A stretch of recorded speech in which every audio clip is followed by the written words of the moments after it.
On July 1st of 2022, one of my best friends got into a car accident.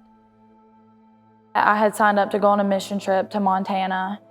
Whenever this happened, regardless of when her funeral was going to be, I didn't know if I was in a place in my life to go and serve other people because of how broken my own heart was.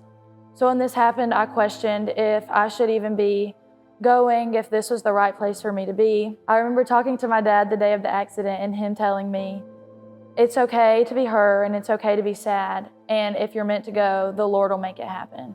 So 2 days before I was supposed to fly out, her dad called me and told me that he wanted me to be one of the girls that carried her casket at her funeral. So in this very moment, I questioned, okay, maybe I'm not supposed to go because my heart is so broken. And maybe this whole time, this wasn't where I was supposed to be.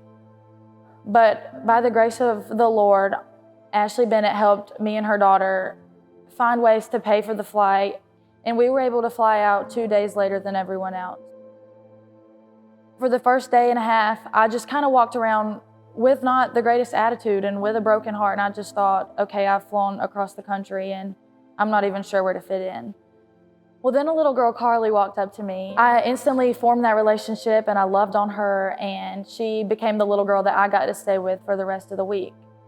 So one night we all met up, the team of us that had gone to Montana, and I heard of 2 lives that had been given to Christ. And it just hit me that I had been trying to talk to Carly, and she had told me that she didn't have a relationship with Jesus, but it wasn't something that she really wanted to talk to me about.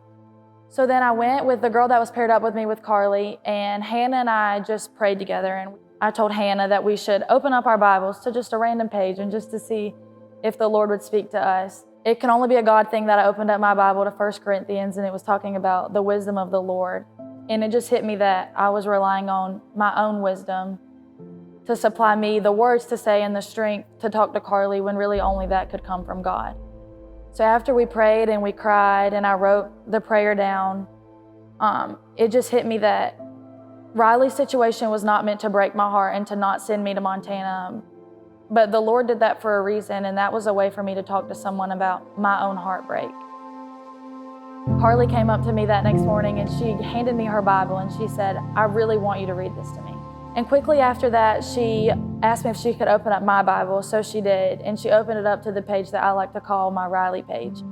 And Riley's favorite Bible verse was 1 Peter 5:7, which says, cast all of your anxieties onto the Lord because he cares for you. So she, of course, asked me why I had a flower glued onto the page and why it was colored and why there was a letter written to Jesus on it. And I told her that the flower was from Riley's funeral and that the Bible verse was Riley's favorite. And then I got to tell her about a phrase that had come onto my heart the day after Riley had passed away, which was the phrase, ready like Riley.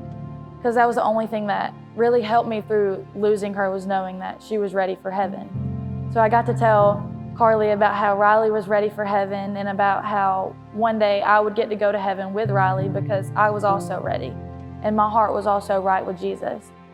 And after that, Carly told me that her mommy was ready too, and that her mom had passed away a year ago. The Lord was just fueling me with so many things to say, and I was like, okay, well, Riley was ready, and I'm ready, and your mom was ready. And one day we're all gonna have a party in heaven with Jesus because we were all ready. And I was like, that's something that you need to pray about, Carly, and you need to pray about knowing what it feels like to be ready to go to heaven. And instantly right after that, she just started crying, and she just said, I want you to pray for me, and I want you to pray that my heart is ready. And after that, she looked at us and she said, I'm ready like Riley and I'm ready like my mom. So I instantly knew that all of the heartache that I had been feeling and all of the questioning that I had done, it all just instantly clicked, and it made sense that I could have not gone, and I could have used the death of my friend as an excuse not to go. But instead it went from being an excuse to an example. And I was able to tell her story. And now I have a story to tell other people about why they should go and why they should not only just be ready for heaven, but be ready to go whenever God calls you to go. Because I think whenever Riley passed away, I questioned if I was ready, but she would have told me to go, and I knew that is exactly where the Lord was calling me. And now I know without a doubt that Carly will be in heaven with me, with Riley and her mom.